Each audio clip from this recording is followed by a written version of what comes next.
Bonjour à tous, j'espère que vous allez bien. Voici les annonces que j'ai à partager avec vous cette semaine. Pour commencer, si vous êtes nouveau à l'église Paris Métropole, nous avons une équipe Métropole Café qui se fera un plaisir de pouvoir vous accueillir. Ils se trouveront à la fin du culte, à la sortie, proche du point info. Vous pouvez y retrouver des leaders de PM pour pouvoir y poser toutes vos questions sur notre assemblée. L'équipe Métropole Café vous donnera aussi un pass VIP et je les laisserai vous expliquer ce qu'il y a dans ce pass VIP. Comme tous les mardis, nous avons au cœur de Paris, à Bastille, une maison de prière. Donc nous vous invitons à vous joindre à nous à partir de 18h30 sur le campus de Bastille. Nous aurons un temps de célébration, d'étude de la Bible et d'imposition des mains. Bienvenue à tous. Donc vraiment n'hésitez pas à vous joindre à nous à partir de 18h30. Et sachez que le mardi 29 mars, donc c'est pas ce mardi, c'est mardi d'après, le pasteur Christian lance une étude biblique intitulée Prophètes et prophéties.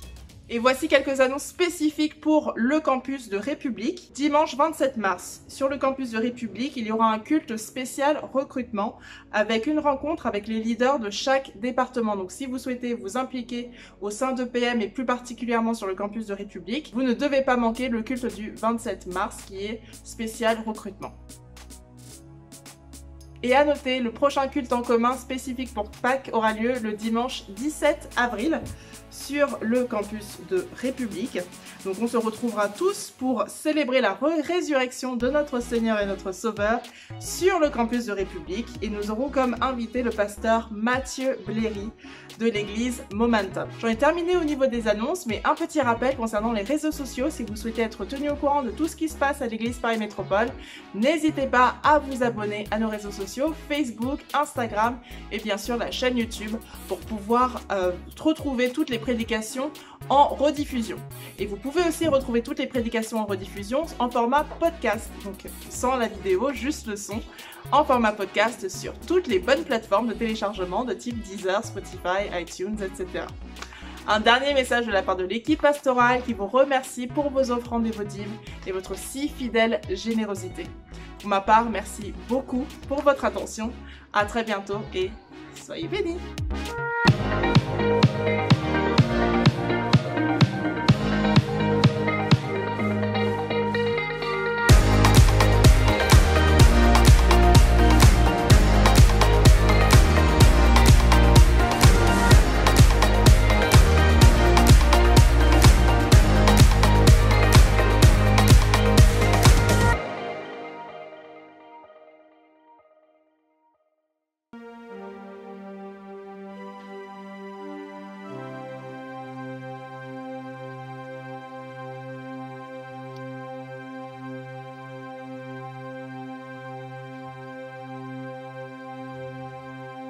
Bonjour à tous. Bonjour. Vous allez bien? Je vous invite à vous lever et à saluer la personne qui est à votre gauche et à votre droite.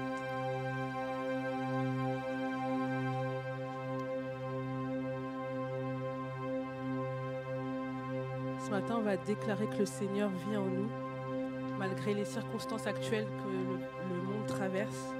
On va déclarer qu'il vit.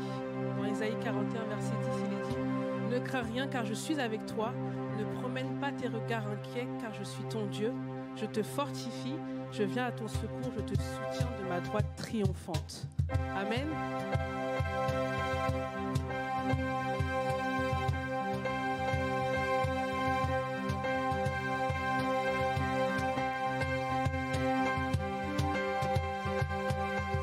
Parce qu'il vit, je n'ai rien à craindre, mes lendemains sont assurés entre ses mains. Il tient ma vie pour ce temps et l'éternité. Je sais qu'il vit parce qu'il vit, parce qu'il vit.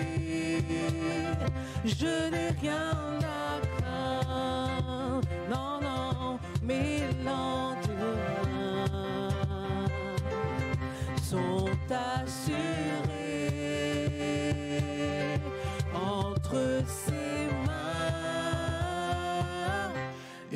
tient ma vie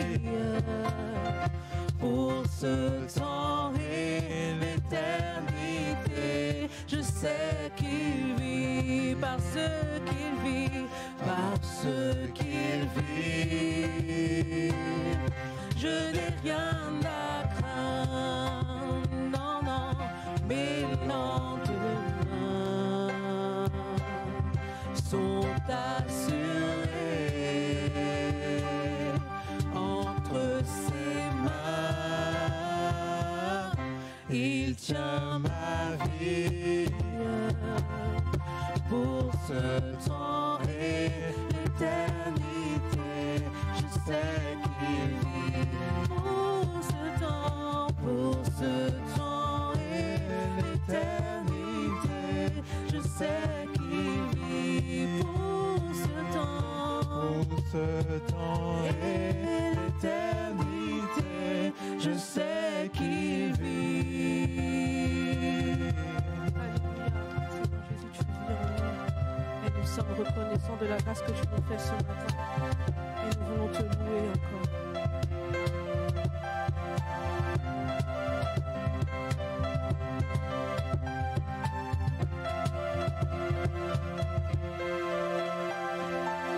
Qui brise le pouvoir du mal de la mort, qui aime d'un amour si puissant, si fort. C'est le roi de gloire, il est le roi des rois. Qui secoue la terre par un saint tonnerre, qui nous émerveille par tant de mystères. C'est le roi de gloire, il est le roi des rois.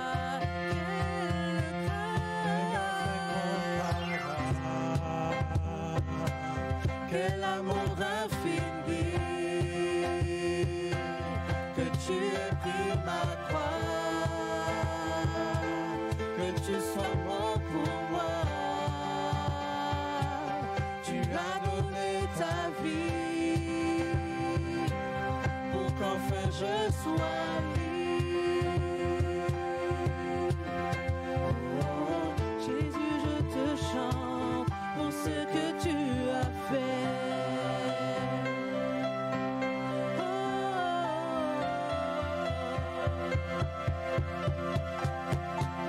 Qui ramène l'âme dans la confusion, change les orphelins en fils et en filles.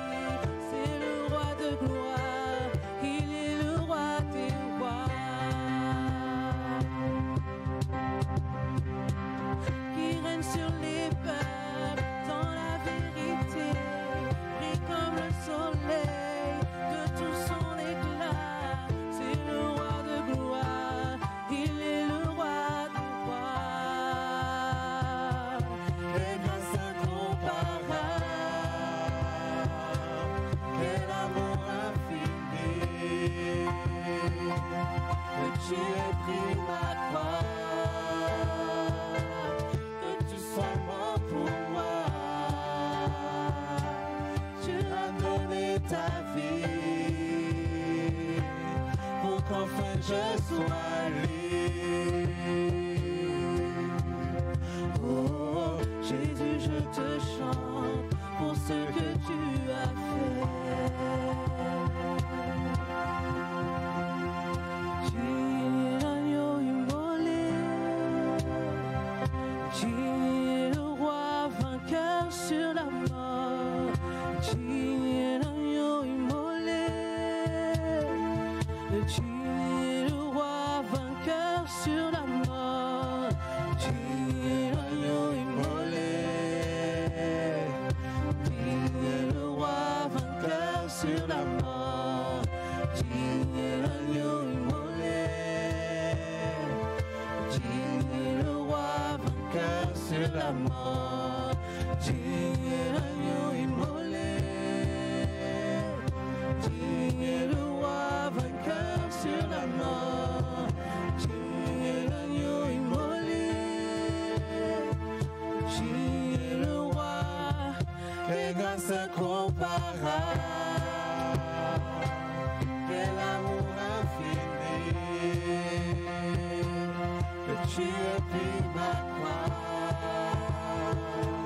que tu sois mort pour moi, tu as donné ta vie, pour qu'enfin je sois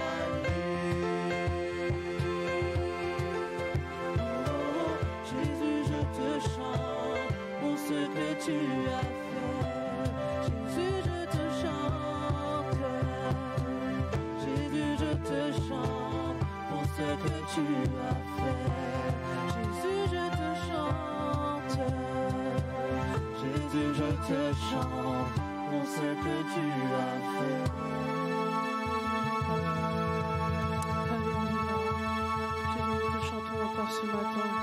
Et nous voulons te louer, t'adorer. Merci pour cet amour que tu nous as donné. Tu es grand, Seigneur Jésus. Ton amour est si puissant. Et nous voulons le proclamer encore ce matin.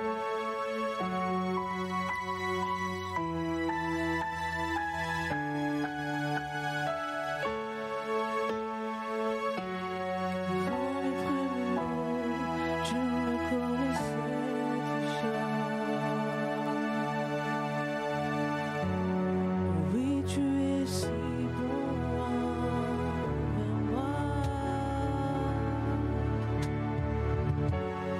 Avant mon premier souffle, tu mis ta vie en moi. Oui, tu es si tendre envers moi.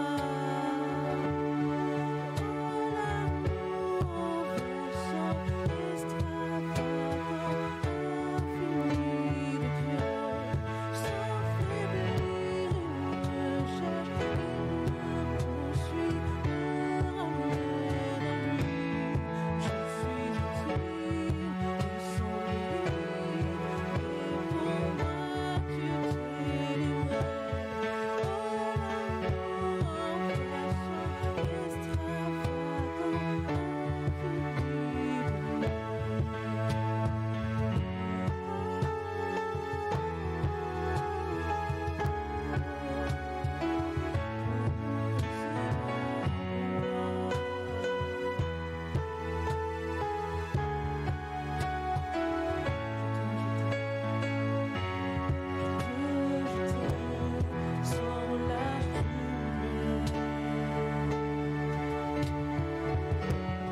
oui, tu es si tendre envers moi.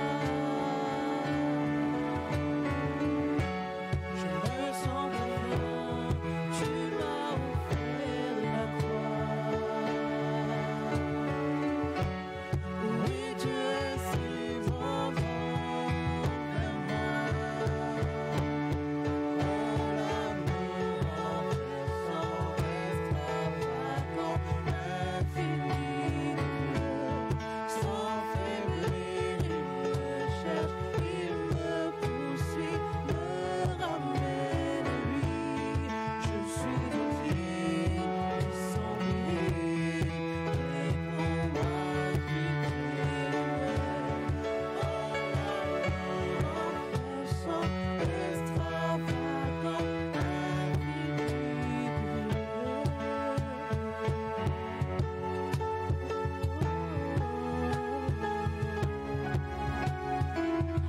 L'amour est si grand pour moi.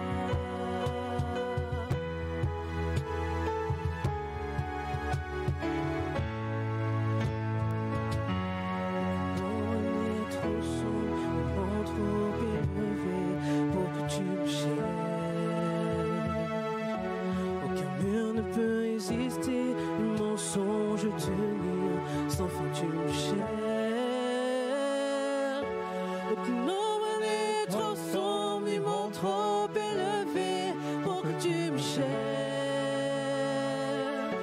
Aucun mur ne peut résister, ni mensonge tenir, sans fin tu me cherches. Aucun homme n'est trop sombre, ni mon trop élevé pour que tu me cherches. Aucun mur ne peut résister, ni mensonge tenir, sans fin tu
au-dessus de la terre. Et nous voulons encore t'élever ce matin. Car tu es Dieu au-dessus de la terre.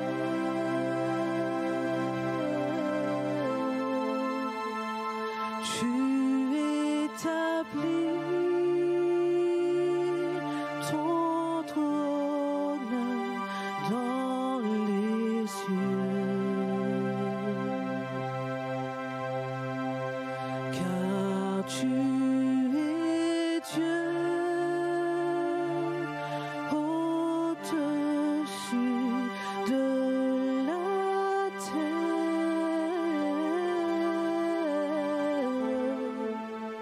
Tu es le roi,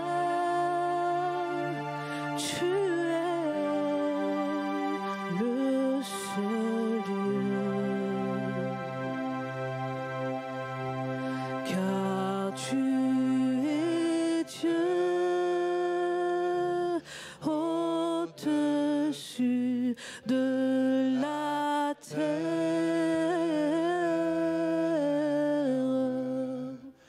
Tu établis ton trône dans les cieux, car tu es Dieu au-dessus de la terre.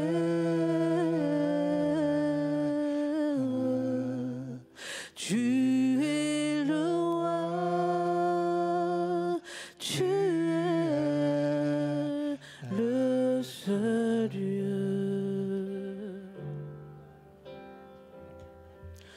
Je te crois,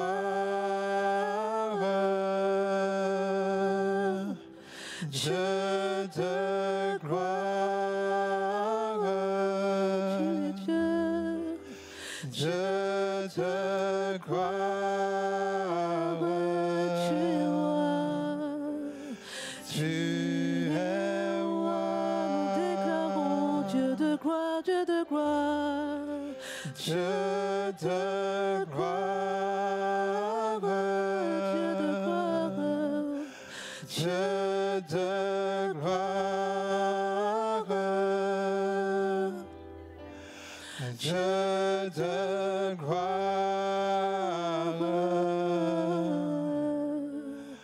Tu es roi,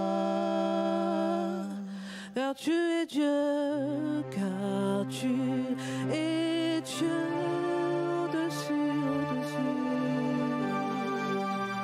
de la terre. Tu es Dieu et tu établis ton trône.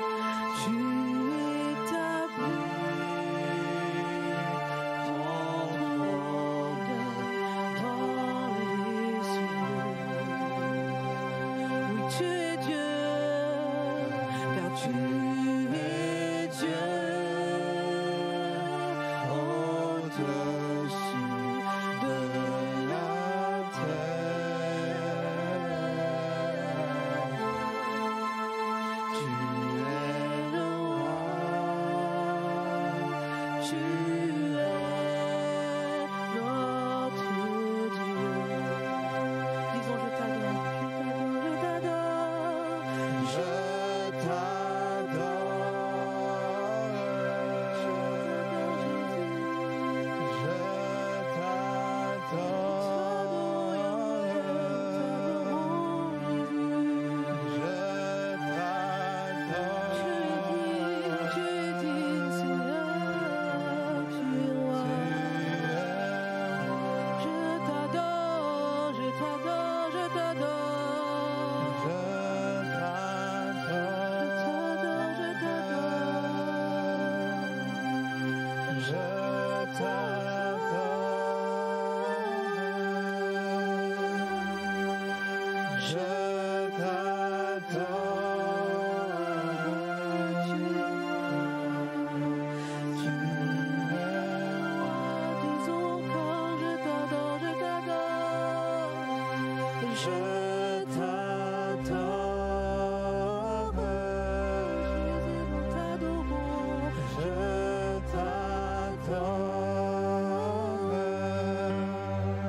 Ce matin et adore-le parce qu'il est digne de recevoir ta louange ce matin.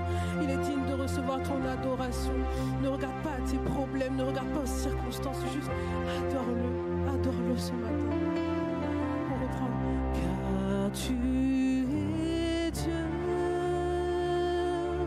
au-dessus de la terre.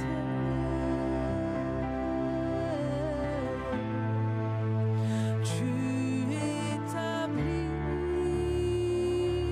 ton trône dans les eaux. Car tu es Dieu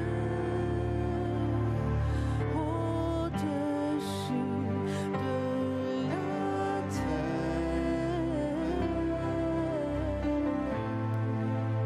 Tu es le roi, tu es le seul. Je t'adore, je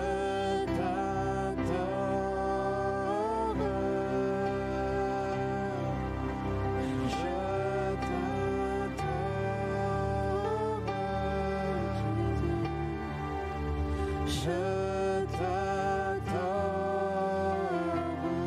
Seigneur, oh Seigneur, je t'adore, je t'adore,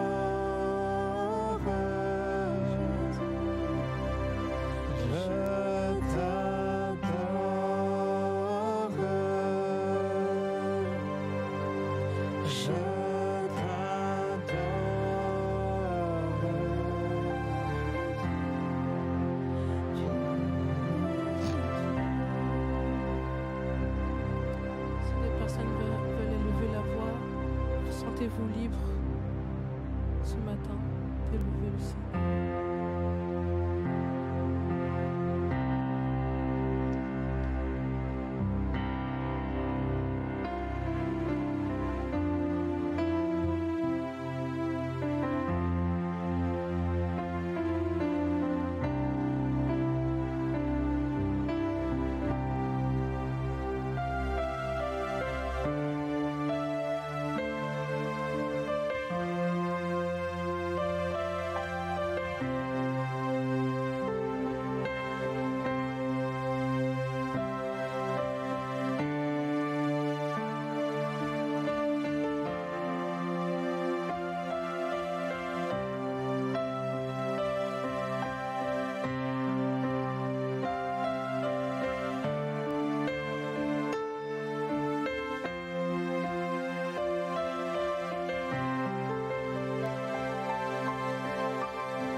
moi seul, pardonne-moi. Lorsque toi seul ne suffit pas, je veux tout recommencer. J'envoie de nouveau mon cœur à toi. Captivé par ta présence, je désire rester à tes pieds. Captivé par ta sainte présence, je veux m'abandonner. Je ne cherche pas ta main. Tu ne me dois rien, tu m'as comblé. Au-delà de ce que tu veux faire, je veux ton cœur. Je veux ton cœur. Rien au monde, rien au monde ne peut me combler. Je veux ton cœur. Rien au monde, rien au monde ne peut me combler. Je veux ton cœur. Rien au monde, rien au monde ne peut me combler. Je veux ton cœur. Rien au monde, rien au monde ne peut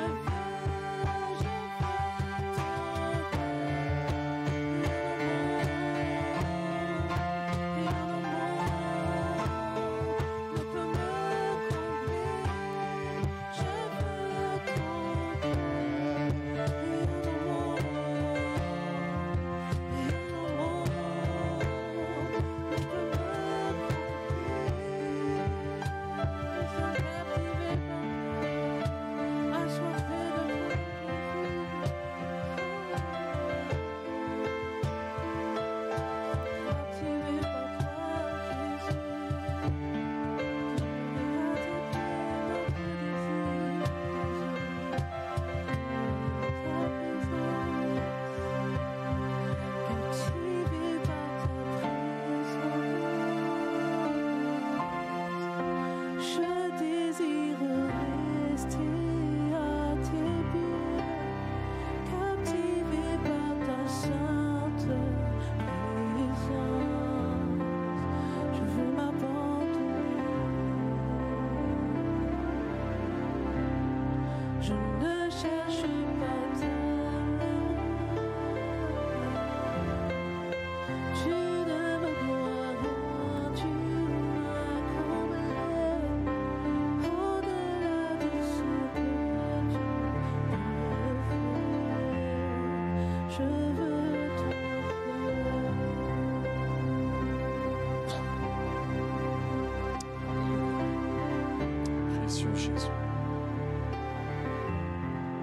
Précieux Seigneur Jésus. On va se rapprocher de la table du Seigneur. Le psaume 1 nous dit: Heureux l'homme qui ne suit pas le conseil des méchants, qui ne s'arrête pas sur la voie des pécheurs et ne s'assied pas en compagnie des moqueurs. Je ne sais pas si tu peux réduire un peu le son, s'il te plaît, Ephraim, dans les retours, merci. Mais qui trouve son plaisir dans la loi du Seigneur et la médite jour et nuit. Il est comme un arbre planté près d'un courant d'eau. Il donne son fruit en sa saison et son feuillage ne flétrit pas. Et tout ce qu'il fait lui réussit. Amen. Hallelujah. Seigneur, on se place maintenant devant toi, Seigneur. Peut-être y a-t-il une personne dans ce lieu ce matin, je sais qu'il y en a, qui a pris cette décision de se séparer du mal, a pris cette décision de couper avec des mauvaises relations, Seigneur. Mais cette personne peut-être se trouve aujourd'hui et se dit, j'ai l'impression que ma vie ne porte pas de fruits. Eh bien, Seigneur, tu encourages par ta parole, Seigneur. Hallelujah. Tu dis, il porte du fruit en sa saison. Hallelujah. Et Seigneur, il y a des moments dans la vie chrétienne où on te suit par la foi, on a l'impression qu'on ne porte pas de fruit, on a l'impression que les choix que nous avons faits en suivant le Seigneur ne nous rapportent pas, ne semblent pas rentables pour l'instant. Mais Seigneur, il y a une récompense, il y a une rétribution, Seigneur. Hallelujah. Il portera du fruit en sa saison, Seigneur Jésus. Hallelujah. Hallelujah, hallelujah. Mettons vraiment nos cœurs en prière alors que les frères et sœurs distribuent la scène ce matin. Hallelujah. On veut se placer devant Dieu. Hallelujah, hallelujah, hallelujah, hallelujah, hallelujah. Merci Seigneur pour ta présence. Merci Seigneur. Hallelujah. Nous t'adorons Seigneur Jésus. Nous t'élevons Seigneur Jésus. Hallelujah, hallelujah, hallelujah. Est-ce qu'on peut rechanter ce chant captivé par ta présence? S'il te plaît. Hallelujah, hallelujah, hallelujah, hallelujah. Captivé par ta présence, je désire rester à tes pieds. Captivé par ta sainte présence, je veux m'abandonner. Je ne cherche pas ta main. Tu ne me dois rien, tu m'as comblé. Au-delà de ce que tu peux faire, je veux ton cœur.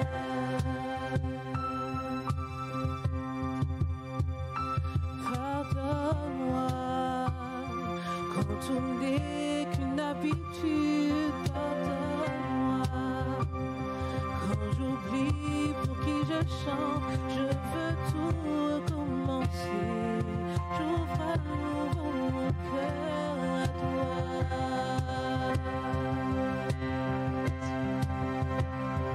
Pardonne-moi quand je ne pense qu'à moi seul. Pardonne-moi parce que toi seul ne suffit pas.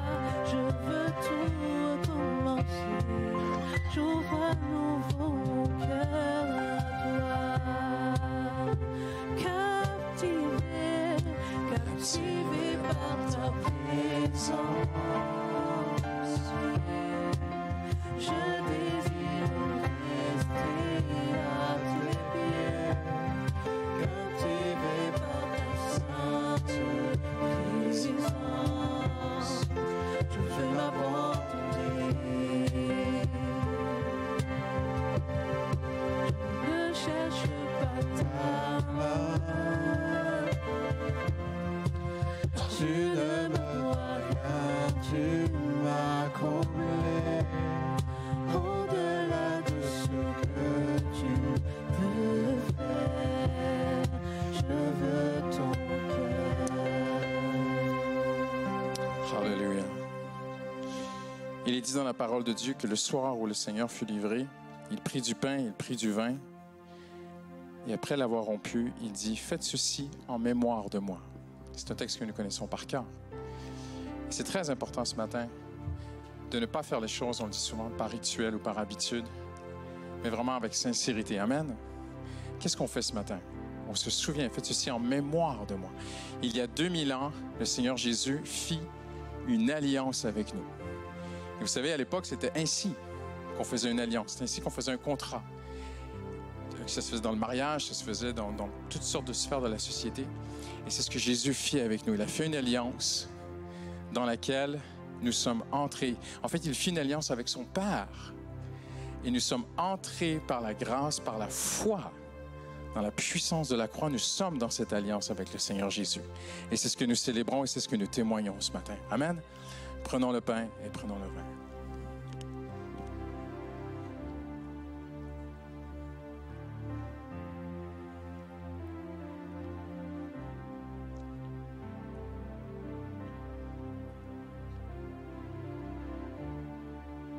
Hallelujah. Hallelujah. Merci Seigneur pour la croix. Merci Seigneur. Tout est en toi Seigneur. Tout nous a été acquis à la croix Seigneur. Quel héritage, Seigneur. Quelle adoption, Seigneur. Quel salut, quel pardon, Seigneur. Hallelujah. Merci pour ta croix, Seigneur. Au nom de Jésus. Hallelujah. Au nom du Seigneur Jésus. Hallelujah. Merci, Seigneur. Merci pour l'unité de l'Église. Seigneur, merci pour cette belle assemblée, l'Église Paris Métropole, Seigneur. Merci pour nos frères et sœurs ce matin, Seigneur. Merci pour ta présence au milieu de nous, Seigneur. Hallelujah, hallelujah, hallelujah. Amen. Et tous ceux qui l'aiment disent Amen. Hallelujah. Prenez une petite minute juste pour saluer quelques personnes autour de vous. Amen. Ceux avec qui vous avez rompu le pain ce matin. Souhaitez-leur la bienvenue à l'Église.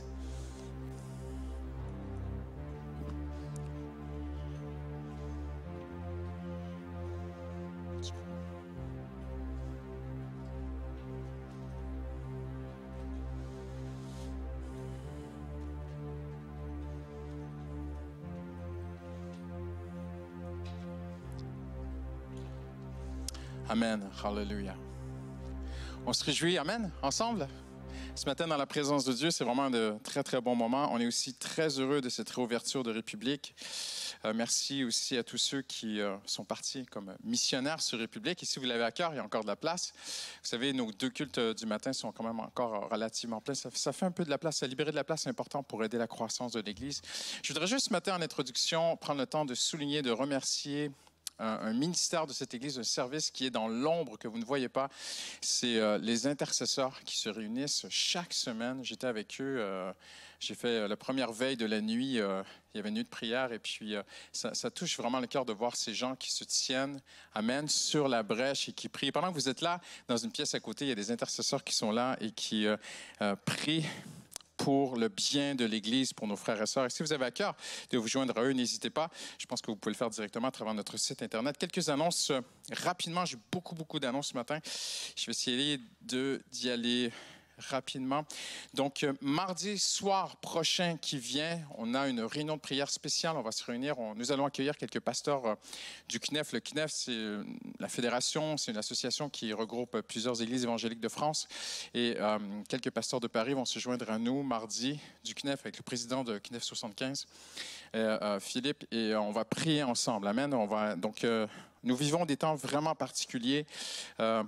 Mardi soir dernier, on a prié pour plusieurs guerres qui sont dans le monde, mais le conflit en Ukraine, on sait, ça touche le monde entier. Ça pourrait basculer, dégénérer très rapidement. Donc, le Seigneur nous appelle, amen, à prier avant tout que des âmes soient sauvées. S'il faut parfois être ébranlé un peu la planète pour que les gens viennent à Christ, mais c'est le Saint-Esprit qui convainc les cœurs. Amen. Donc, on va prier pour nos familles aussi. Donc, on a un très, très beau programme mardi soir. Dès 18h30, vous pouvez vous joindre à nous. Le Café Connexion vous accueille après le culte. Si vous êtes nouveau ici à l'Église, vraiment, on veut vous accueillir, on veut faire connaissance avec vous. On a une équipe qui est là et il prépare un événement qui aura lieu le 13 mars à 14h. Il y aura un repas qui vous sera offert, une agape et un petit cadeau aussi vous sera offert et des moments avec des responsables de l'Église qui pourront vraiment partager, vous présenter l'Église, répondre à vos questions. Donc, ils seront là à votre disposition. Et si vous êtes nouveau aussi dans la foi, nous avons un groupe qui marche très, très bien, qui se réunissent régulièrement. C'est un parcours qui s'appelle le parcours Alpha. Donc, il y a des gens qui n'ont pas encore pleinement tout compris, ils ont des questions sur la foi, sur qui est Jésus, qu'est-ce que l'Église. Et on a plusieurs de personnes parfois qui viennent avec nous, qui viennent près de nous. Sylvain qui va prêcher dans un instant, parfois à des demandes de baptême, des gens qui ont encore toutes sortes de questions sur le Seigneur Jésus. Et on a un groupe vraiment spécifique qui s'intitule le Parcours Alpha et ils seront aussi à la sortie auprès de l'accueil du Café Rencontre Connexion. Donc, ils pourront répondre vraiment à vos questions. Vous pouvez aussi vous inscrire en ligne. Nos aînés se réunissent. On les aime, nos aînés? Ils sont précieux, nos aînés? Amen. Ils se réunissent vendredi soir, le 18 mars à 18h30. Vous pouvez vous rapprocher du frère Serge Demas qui sera aussi à la sortie pour répondre à vos questions. Dimanche prochain, c'est un dimanche spécial qu'on appelle Missions Day. Vous m'excuserez pour l'anglicisme, tous ceux qui aiment bien la langue française. Mais on aura un week-end spécial 19 mars, samedi le 19 mars et le dimanche le 20. Donc le samedi, si vous avez à cœur la mission, on reçoit deux invités. On reçoit le pasteur Victor de Moldavie. Il est en plein dans l'actualité de ce qui se passe là-bas. Ils reçoivent beaucoup, beaucoup de gens. Même Justine était au téléphone avec lui hier soir. Et il sera avec nous samedi prochain. Donc, ils font une très, très belle œuvre. Ils ont une maison de retraite, de retraités là-bas. Ils distribuent des centaines de pains chaque jour aux gens en difficulté. Ils aident. Ils ont un très, très beau ministère. Je ne pourrais pas tout vous expliquer ce matin. Et on va passer l'après-midi avec lui, le samedi après-midi. Et nous aurons aussi une amie à nous qui s'appelle Bettina Maraya, qui a été pendant de nombreuses années l'adjointe du pasteur Wilkerson, qui est maintenant avec le Seigneur depuis plusieurs années. Et elle a fait 120 pays dans le monde. Elle a voyagé beaucoup. Elle connaît beaucoup la mission et elle sera là aussi avec nous pour ce week-end. Donc, vous pouvez vraiment vous inscrire. Tout est en ligne sur nos réseaux sociaux. Toutes les questions pourront vous être répondues à ce niveau-là. On aimerait aussi faire une offrande spéciale. La plupart des églises, des assemblées de Dieu de la région parisienne se mobilisent. Et donc, dimanche prochain, on aura une enveloppe spéciale imprimée Ukraine. Vous pourrez déposer quelque chose dedans et ça ira auprès des assemblées de Dieu et aussi pour l'Ukraine. Donc, voilà, je pense que j'ai fait le tour de toutes les annonces ce matin. Voilà. Et puis, en terminant, merci pour votre fidélité dans vos offrandes à chaque semaine. La majorité de toutes les informations sont sur nos réseaux sociaux. Amen. Vous êtes prêts pour la parole de Dieu? J'espère qu'on a un prédicateur. Je ne le vois pas. Il est prêt? Il est là? Oui. Voilà. J'étais caché. Amen. Tu m'as fait peur.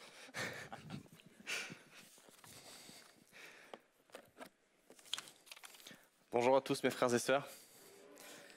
Comme chaque fois que je me tiens ici, je suis toujours très heureux d'être avec vous, à partager ce que le Seigneur met sur mon cœur.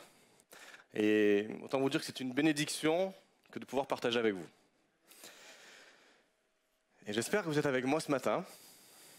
Alors, qui est avec moi ce matin? Bon, ça fait plaisir. Je vais vous poser une autre question. Est-ce que ce matin, vous voulez être touché dans votre âme?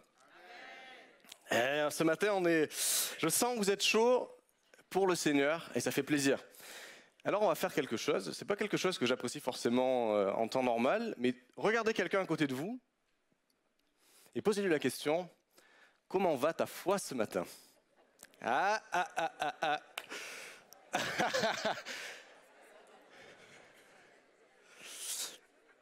Et des fois c'est quelque chose qui peut mettre mal à l'aise. Et c'était une habitude d'un pasteur avec qui j'étais avant de venir ici. Et chaque fois qu'il saluait les chrétiens à la sortie de l'église, il leur demandait « Comment va ta foi ?»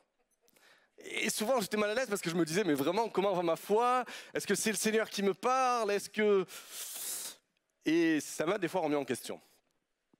Et en réfléchissant au sujet que je vais vous apporter, je me suis dit « Mais est-ce que j'ai déjà demandé quelque chose à Dieu ?» Bon, là, tout le monde va me dire « On a tous demandé quelque chose à Dieu. »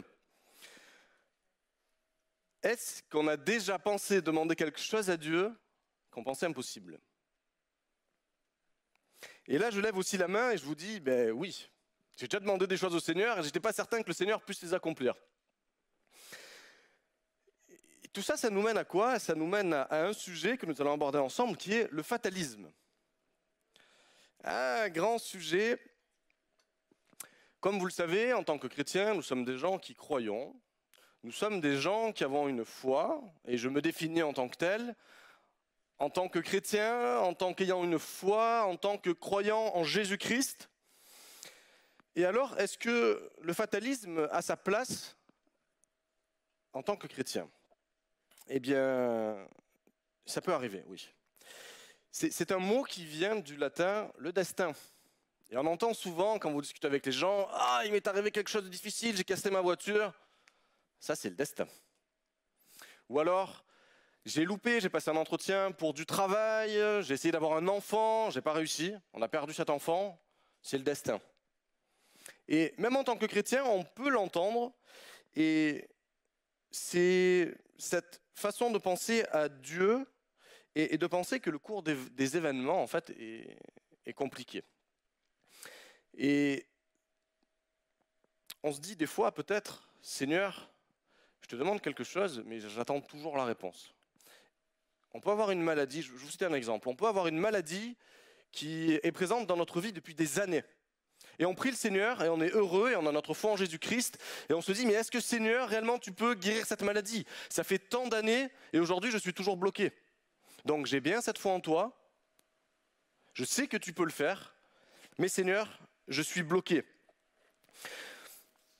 On peut passer par des moments compliqués dans notre vie et en tant que chrétien on a tous des moments compliqués et des fois on a l'impression qu'il y a des choses mortes dans notre vie. Alors j'en ai cité quelques-unes en préparant dans la prière. Je me suis dit, Seigneur, mais qu'est-ce que je peux citer d'exemples où on peut avoir cette mort dans notre vie? Et par exemple, quand dans un couple, les choses ne vont plus et qu'il n'y a plus de discussion, eh bien ça ressemble à la mort. On a pu perdre notre chair et ne pas s'en remettre. Et ça produit dans une partie de notre vie cette mort. On peut avoir aussi des problèmes avec nos enfants. Quand ils sont petits, tout va bien. Ça fait du bruit, c'est bruyant, mais quand les enfants grandissent et que la vie change pour eux, ils font leurs choix et des fois ces choix ne sont plus en lien avec ce que nous souhaitons pour leur vie et ça peut créer de l'animosité, ça peut créer des situations difficiles, des conflits, jusqu'à ce que nos enfants puissent partir et jusqu'à des fois qu'on ne leur parle plus. Ça peut être le sujet qu'on vient de voir là, la santé, et tout ça peut produire dans notre vie un raisonnement, un faux raisonnement, comme quoi Dieu ne pourrait pas agir dans toutes les situations. Que des fois les situations sont trop complexes pour notre Dieu, mais ça peut aller plus loin. On peut aussi des fois se dire que les choses les plus petites, on ne va pas les demander, parce que le Seigneur le sait, et donc il n'y a pas besoin de demander. Est-ce que ça vous est déjà arrivé? Ou encore cette fatalité de se dire, Seigneur, tu bénis les autres. Moi, je te prie, ça fait des années que je te prie. Par contre, je vois que dans la vie de mon frère, dans la vie de ma sœur, Seigneur, tu viens agir. Et moi, Seigneur, qu'est-ce que tu fais avec moi? Tu m'as oublié? Seigneur, est-ce que tu m'as oublié? Et ça nous amène des fois à revoir notre façon d'appréhender Jésus. Jésus, tu es le rocher de ma vie, tu es celui en qui je place ma foi, mais peut-être pas sur tous les pans de ma vie. C'était l'introduction, et avant de commencer le passage, je veux nous rappeler une notion importante. En Jean 15, au verset 12, il nous est dit « C'est ici mon commandement, aimez-vous les uns les autres comme je vous ai aimés. Faites... » Oh là là, j'ai pas copié la bonne chose. Jean 15, 12. « Voici mon commandement, que vous aimiez les uns les autres comme je vous ai aimés. » Simplement. Et là, cette signification de aimer, cette signification de passer du temps, d'être en lien, cette signification d'une proximité. Et donc, il est important de se rappeler que Jésus-Christ nous aime. Ce n'est pas simplement notre ami, c'est plus que ça. C'est cette personne qui est liée à notre vie, avec qui nous aimons passer du temps, avec qui nous aimons être en sa présence. Et j'ai été marqué par la vie de deux femmes. Est-ce que vous connaissez Marthe et Marie? On a souvent tendance à se connaître cette histoire de Marthe et Marie qui sont là en présence du Seigneur, où Marie vient prendre ce vase avec le parfum précieux qui le déverse sur Jésus, et on se dit que cette femme, waouh, elle a la foi, elle est remplie, et elle vient au pied de Jésus. Mais par contre, on ne se rappelle pas souvent ce qui se passe juste avant. Juste avant dans cette histoire avec leur frère qui est décédé. Est-ce que vous connaissez l'histoire de Lazare? Lazare que Jésus a ressuscité. Oui. Dans le contexte dans lequel nous sommes, Jésus a déjà annoncé qu'il était la lumière du monde, il a annoncé qu'il était le bon berger, il a annoncé qu'il était l'envoyé de Dieu, qu'il était celui qui nous montre le Père, celui qui explique la loi, son accomplissement, et que nul ne vient au Père que par lui. Et donc ces femmes le savent. Elles l'ont entendu, elles habitent Béthanie, c'est à 3-4 km de Jérusalem, donc elles devaient être souvent au temple. Et la Bible nous dit, au chapitre 11 et au verset 1, que Jésus les connaissait, qu'ils étaient amis et que Jésus les aimait. Ils avaient donc cette connaissance commune et ils avaient déjà passé du temps ensemble. Mais alors, quel lien avec cette fatalité? On a annoncé au début la fatalité dans notre vie chrétienne, mais quel lien avec Marie et avec Marthe? c'est vraiment un message d'encouragement ce matin, d'encouragement à savoir en qui nous croyons. Et comme on disait au début que Jésus nous aime, eh bien Jésus les aime. Et le verbe employé est exactement le même verbe que celui où Jésus dit « Aimez-vous les uns les autres comme je vous aime ». C'est cette proximité, c'est ce lien qu'ils ont les uns avec les autres. Mais bon, là on s'est dit tout ça, où est-ce que je vais en venir? Eh oui, je vous repose la question, qui a déjà limité Dieu dans sa vie? Je lève la main, je le confesse, j'ai déjà limité Dieu dans ma vie, à de nombreuses reprises. Et donc on est là dans cette histoire où Lazare est malade et Marthe et Marie se disent « Waouh, Lazare est malade, on connaît ce Jésus, on a vu les miracles de Jésus, on va l'appeler. Jésus, ce serait important que tu viennes s'il te plaît parce que notre frère n'est pas bien. » Et elles envoient quelqu'un à Jésus qui est au bord du Jourdain. C'est à peu près à une quarantaine de kilomètres, le bord du Jourdain à Béthanie. Donc en gros, en 1 jour et demi, Jésus peut être là. Sauf que, quand Jésus entend cela, que se passe-t-il? Jésus dit, cette maladie ne mène pas à la mort. C'est au chapitre 11 et au verset 4. Elle est pour la gloire de Dieu, afin que par elle, le Fils de Dieu soit glorifié. Et là, on sait que, or, Jésus aimait Marthe et Marie, sœurs de Lazare. Il aimait de cet amour qu'on vient de dire là. Quand donc il eut entendu dire que celui-ci était malade, il demeura encore 2 jours au lieu où il était. Alors je me pose cette question. Jésus, elle t'appelle, tu dis que tu les aimes, tu dis que tu es en proximité avec elle, pourtant tu prends encore le temps de rester 2 jours là où tu es. Et on pourrait se dire que c'est bizarre. Et là, ce qui devait arriver arriva, Lazare meurt. Et donc on est à ce verset 17, à son arrivée, et donc Jésus s'est mis en chemin, et à son arrivée, Jésus constata que Lazare était déjà dans le tombeau depuis 4 jours. Comme on se l'est dit, Béthanie était proche de Jérusalem, et beaucoup de Juifs étaient venus trouver Marthe et Marie pour les réconforter au sujet de leur frère. Lorsque Marthe eut entendu dire que Jésus arrivait, elle vint au-devant de lui, tandis que Marie restait assise à la maison. Marthe dit à Jésus, « Seigneur, si tu avais été ici, mon frère ne serait pas mort.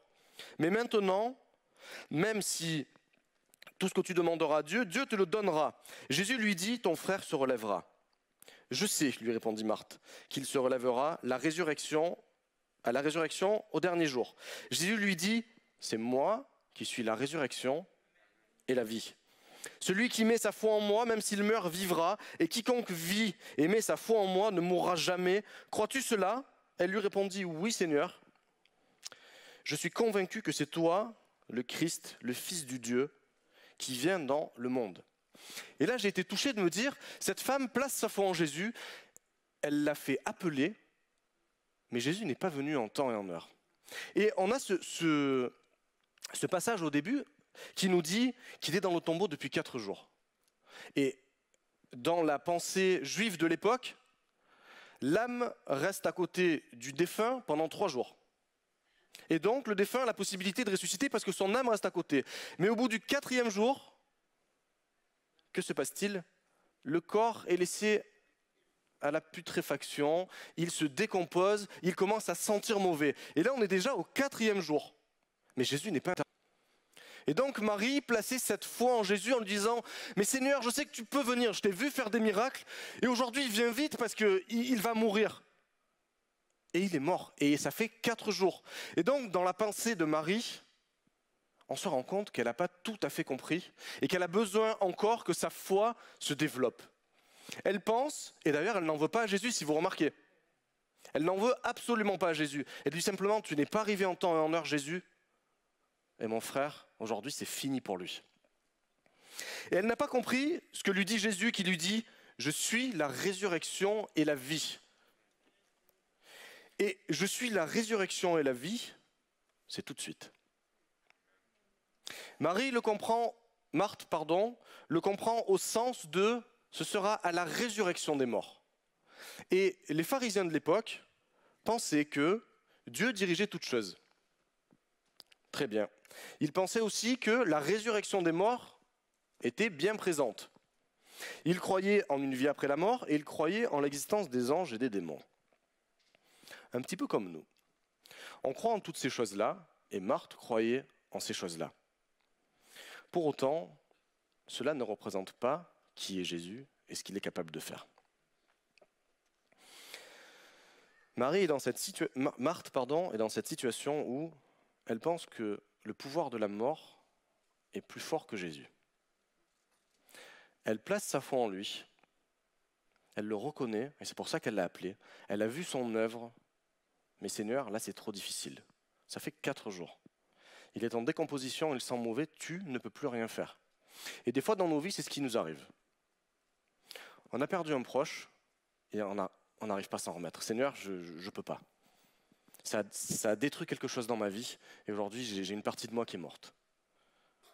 Et comme on le disait, des fois dans notre couple, avec des gens qu'on côtoie dans notre famille, il y a une rupture, et on se dit, Seigneur, c'est pas possible.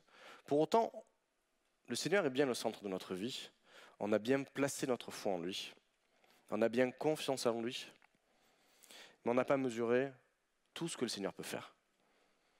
Et cette femme vient avec son cœur ici dire, Jésus, je te déverse ce que j'ai, maintenant il est mort, j'aurais bien aimé que tu sois là. Et sa sœur a une attitude à peu près similaire. On voit juste après qu'elle s'en alla et elle a appelé sa sœur. Sa sœur était restée, même sachant que Jésus allait arriver, elle était restée chez elle, assise. Et c'est cette image de « je suis dans le deuil ». Seigneur, tu es là, mais je suis dans le deuil. Tu n'as pas répondu à la demande que j'ai eue. Seigneur, je t'ai prié, c'était quelque chose de très important pour ma vie, mais tu n'es pas arrivé en temps et en heure. Et aujourd'hui, c'est fini. Alors oui, je suis là, oui, je t'aime toujours, mais je reste dans mon deuil.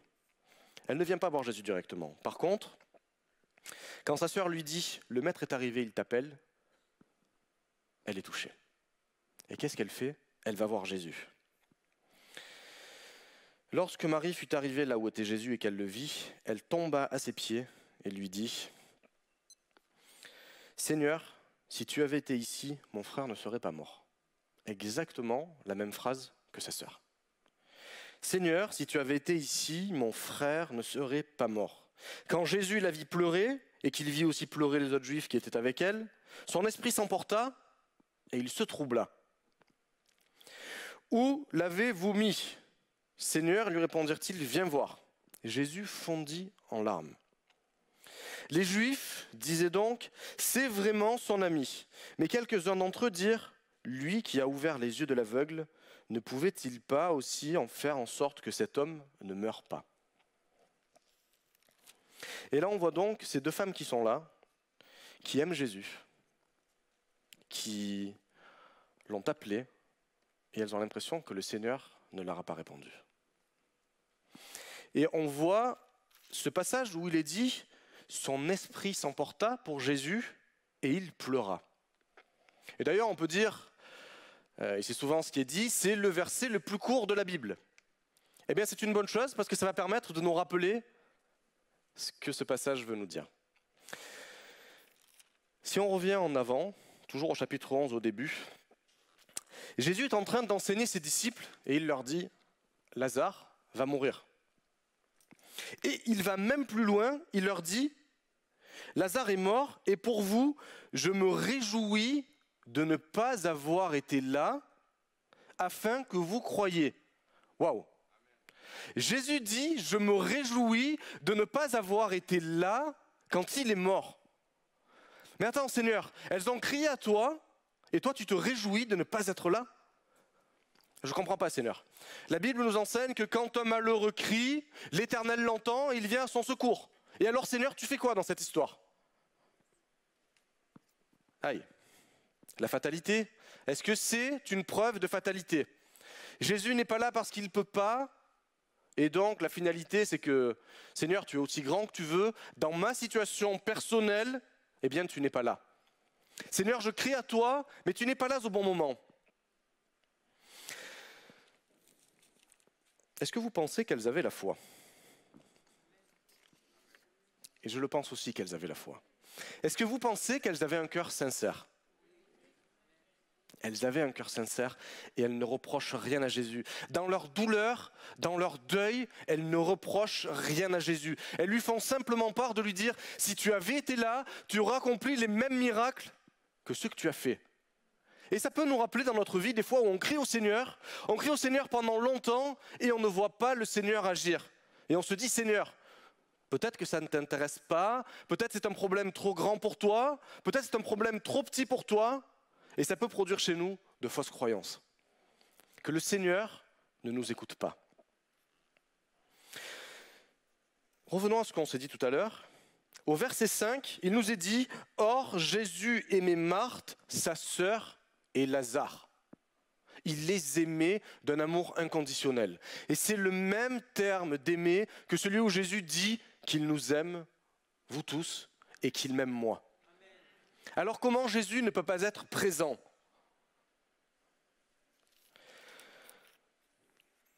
L'attitude de Jésus pourrait nous faire poser des questions.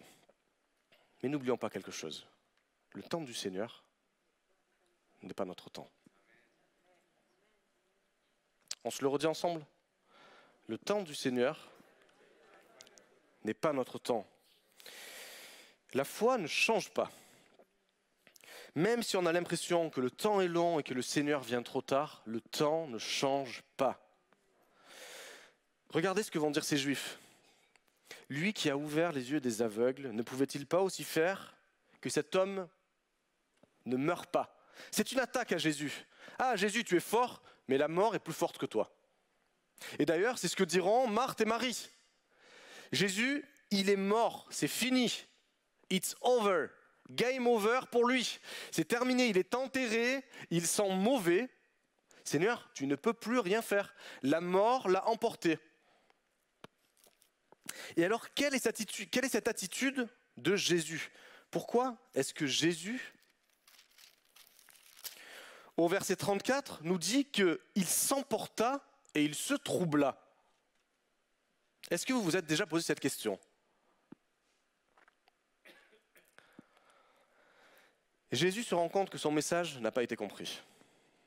Je suis venu apporter la lumière, je suis venu en tant que celui qui représente le Père. Tout pouvoir m'a été donné sur le ciel, dans le ciel, sur la terre. Aujourd'hui, je suis là pour vous. Aujourd'hui, je suis présent. Aujourd'hui, je suis le bon berger. Les gens ont vu les miracles. Et là, la mort humaine annule tout ce que Jésus leur a appris. Jésus leur a montré le Père, Jésus leur a montré des miracles, Jésus leur a montré qu'il était l'envoyé, et la mort de Lazare conduit à annuler tout ce que Jésus leur a enseigné, et au final à annuler le royaume de Dieu. Alors Jésus n'est pas content. Et Jésus s'emporta. Comment ça, toutes les deux, vous me connaissez, vous avez été en ma présence, vous avez eu mes enseignements, et là vous dites, Seigneur, tu n'étais pas là, et en plus tu n'es pas capable. Tu ne peux pas le ressusciter, ça fait 4 jours qu'il est mort. Et donc son esprit s'emporta et il se troubla. Et ce mot se troubla, on le voit seulement 2 fois dans la Bible. On le voit au moment où Judas vendit Jésus. Et Jésus, quand Judas le vendit, fut troublé. Vous imaginez cette sensation? Ça veut dire que là, le fait qu'on pense que la mort est plus puissante que Jésus, Jésus est troublé. Jésus n'est pas bien. Et c'est ce qui va probablement le conduire à pleurer. Des gens, des écrivains, ou même des pasteurs, des fois disent que le fait que Jésus pleure, ça veut dire qu'il est là, qu'il comprend leurs émotions et qu'il est avec elles. Et qu'il fait preuve de compassion. Mais si on revient en arrière, on voit que Jésus se réjouit de n'avoir pas été là pour le ressusciter. On voit également que Jésus dit « il est mort, mais nous allons aller le réveiller ».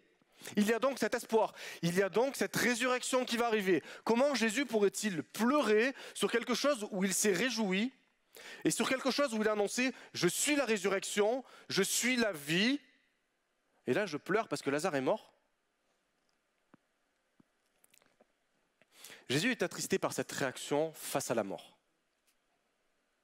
Et en effet, Jésus pleura. Et ces gens qui sont là avec Marie, qui disent que Jésus t'a guéri l'aveugle, mais t'as pas ressuscité un mort. C'est une pique pour Jésus.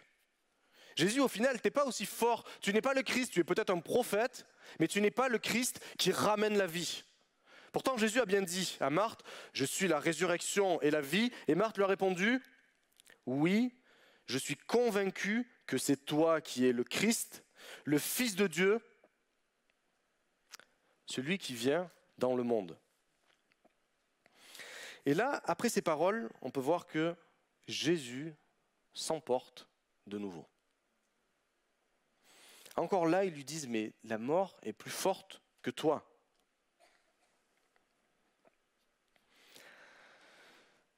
Et des fois, Jésus, c'est comme ça qu'il réagit avec nous. Nous avons confiance en lui, nous lui portons des situations qui sont complexes, et pour autant, on se dit, mais Seigneur, c'est pas possible. On m'a fait du mal, mais pardonner, Seigneur, c'est vraiment compliqué. Tu peux pas t'imaginer, Seigneur, ce qu'on m'a fait. Et encore hier soir, j'avais de la famille à la maison, j'avais quelqu'un de ma famille à la maison, et on discutait de ce que le Seigneur faisait dans les vies, et elle me disait, mais tu peux pas savoir ce qu'on m'a fait. Tu peux pas t'imaginer la souffrance que j'ai au fond de moi, et pardonner, c'est quelque chose que je ne peux pas. J'aime le Seigneur, mais pardonner, ce n'est pas possible.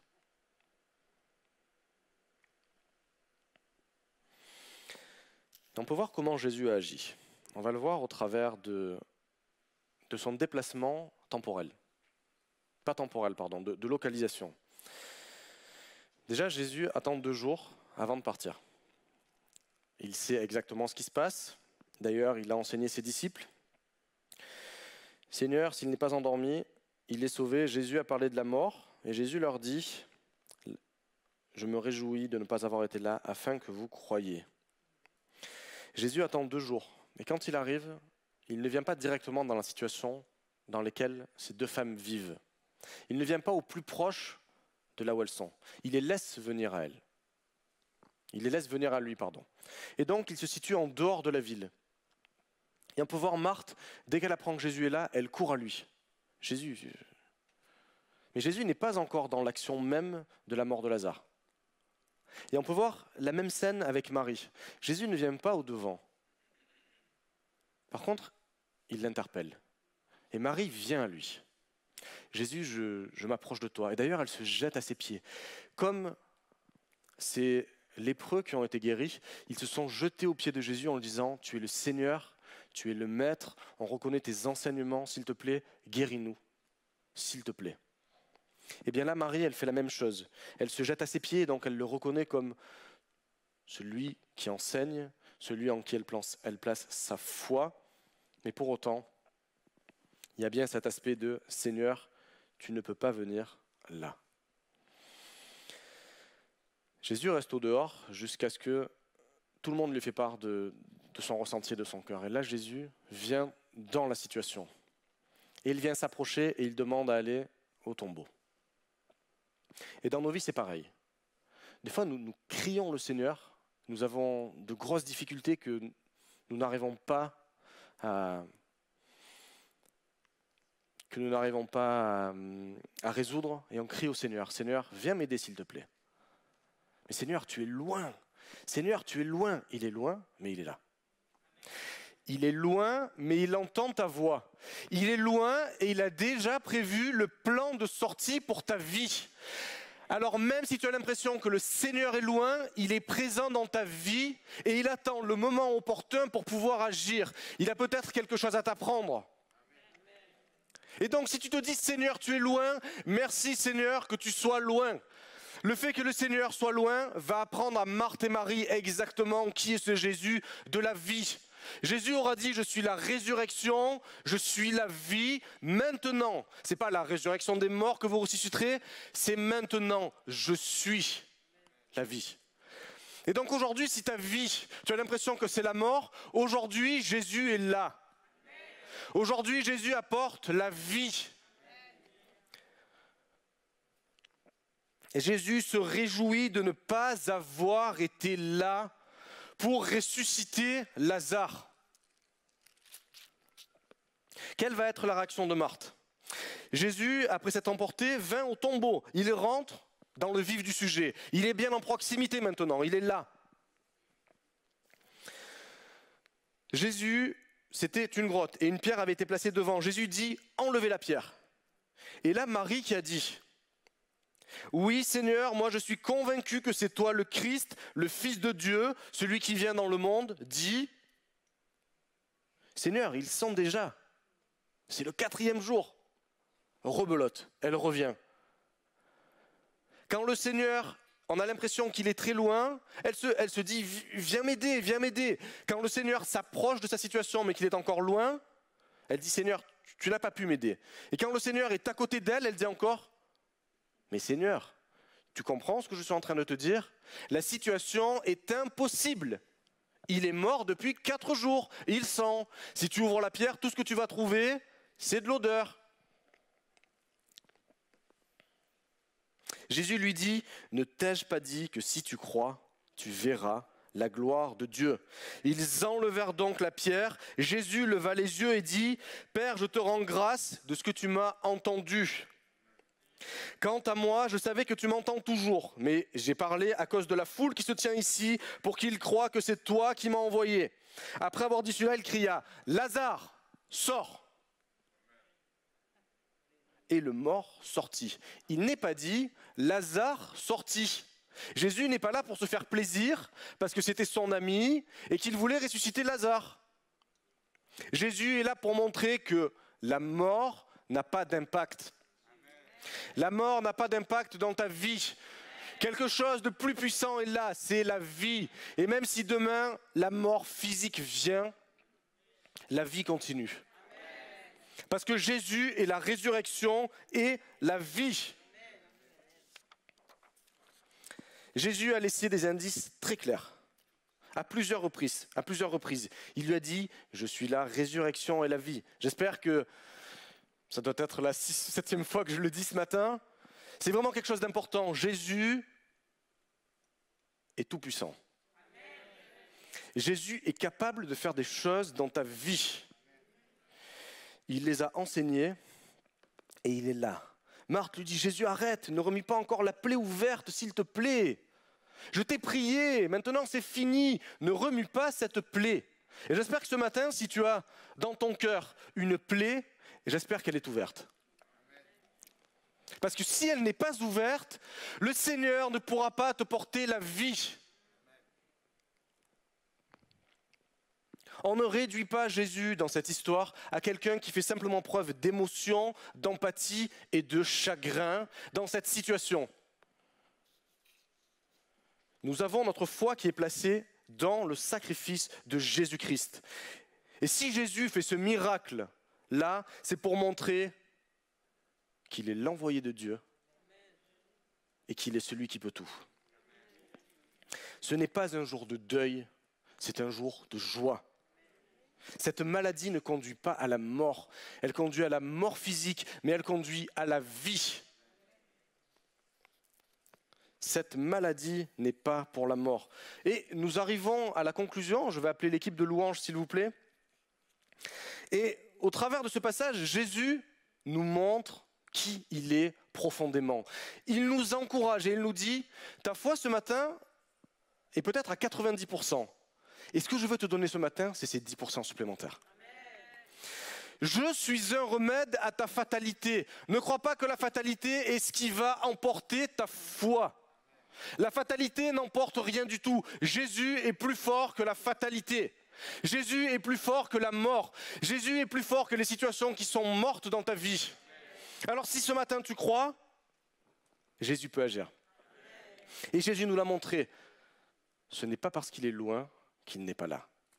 Ce n'est pas parce qu'il est loin qu'il ne t'écoute pas. C'est Jésus qui a le dernier mot. Jésus a ressuscité Lazare des morts pour nous montrer qu'il a le dernier mot sur la vie. Pas de fatalité. La mort n'est pas une fatalité.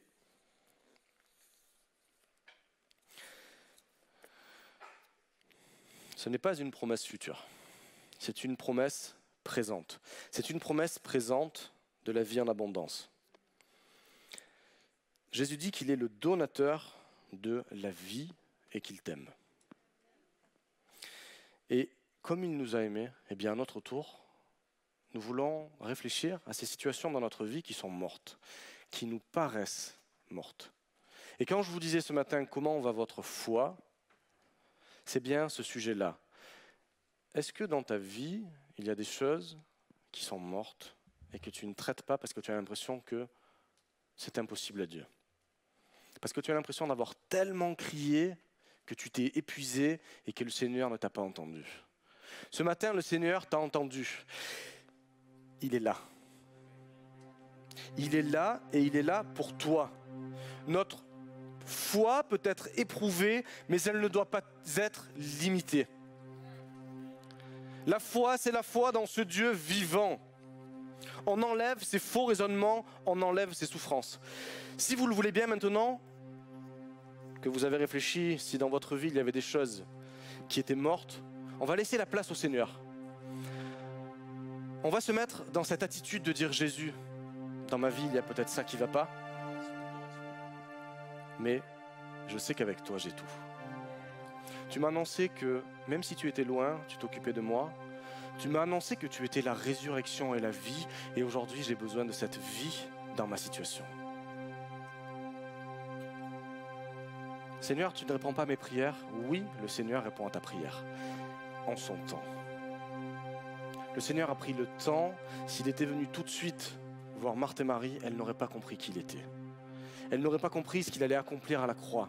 Elles n'auraient pas compris qu'il était la résurrection et la vie, et qu'il n'est pas simplement celui qui fait des miracles. Il est plus que celui qui fait des miracles. Il est celui qui veut ta vie. Il est celui qui veut te donner la paix, la joie. Il est celui qui veut enlever toutes les situations qui te chagrinent.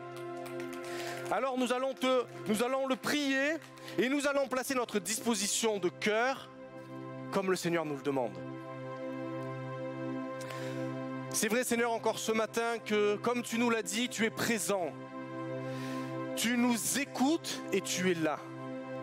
Alors Jésus, oui, nous voulons te remettre ces éléments de nos vies où la mort domine. Ces éléments de nos vies où nous avons l'impression que rien ne peut faire.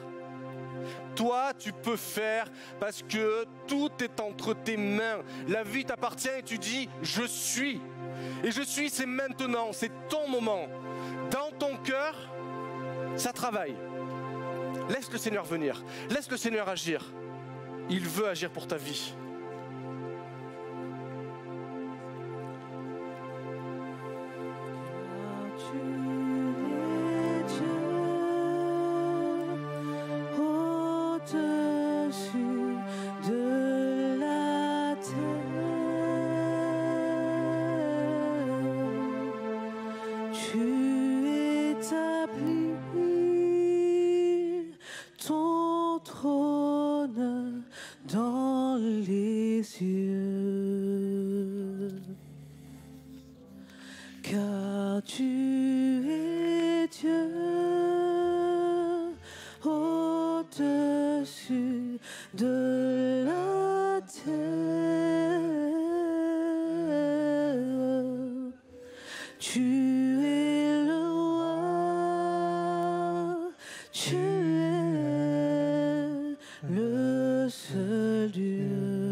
Tu établis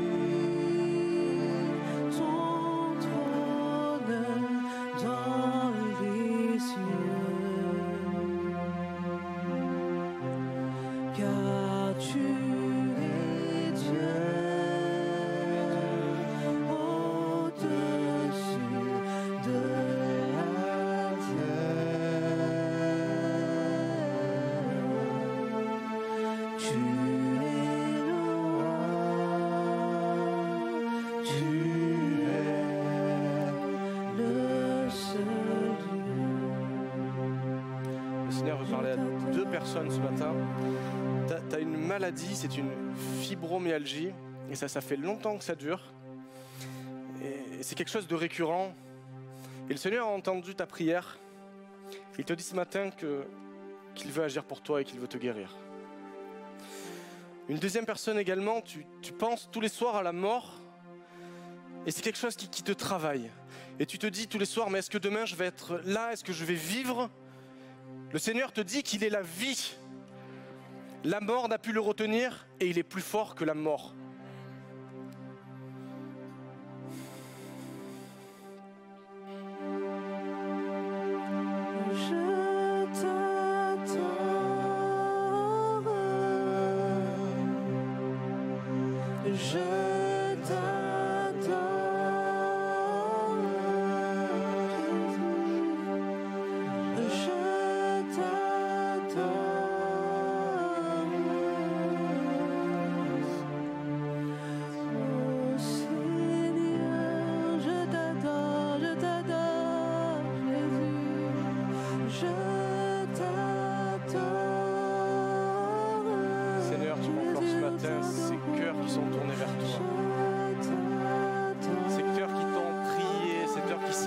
Seigneur, à ce que tu viennes t'approcher d'eux.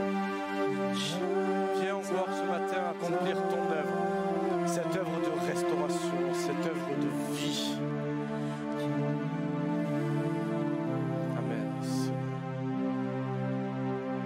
Tu es Dieu. Rien ne t'est impossible. Au-dessus de la terre.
Je vais vous proposer de prendre un dernier chant où on va louer le Seigneur, on va être encouragé et on va remercier le Seigneur parce qu'il nous fait du bien, on va remercier le Seigneur parce qu'il est vivant et on va lui apporter la gloire, l'honneur et encore ce matin que notre foi soit celle qui se tourne vers lui parce qu'il est ce Dieu vivant et encore ce matin il nous aime et encore demain il nous aimera et encore toute notre vie il sera présent pour nous.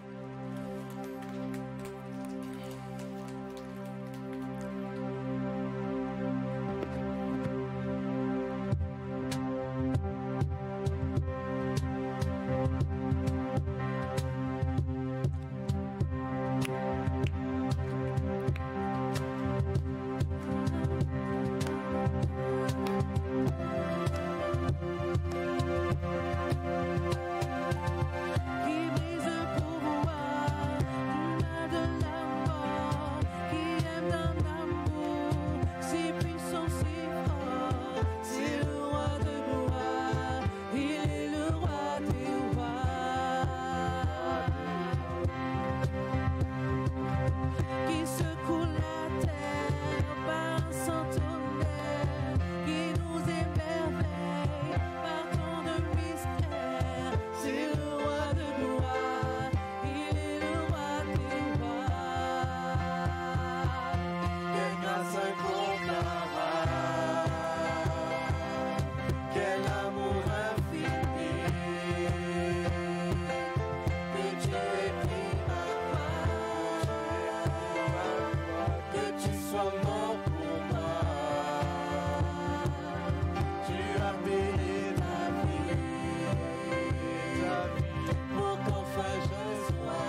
Seigneur, encore c'est vrai que toutes nos clameurs montent vers toi, notre adoration monte vers toi, parce que tu es ce Dieu de gloire, tu es ce Dieu qui est encore vivant, tu es encore ce Dieu qui est ici en ce lieu aujourd'hui et qui nous aime. Alors merci Seigneur, merci et merci pour ta vie. Soyez encouragés mes frères et sœurs, soyez encouragés dans votre foi, le Seigneur est présent dans nos vies et le Seigneur est présent au sein de son Église. Je vous souhaite de passer un bon week-end et n'oubliez pas, la semaine prochaine, il y aura le culte en commun qui se trouvera sur République.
Bonjour à tous, j'espère que vous allez bien.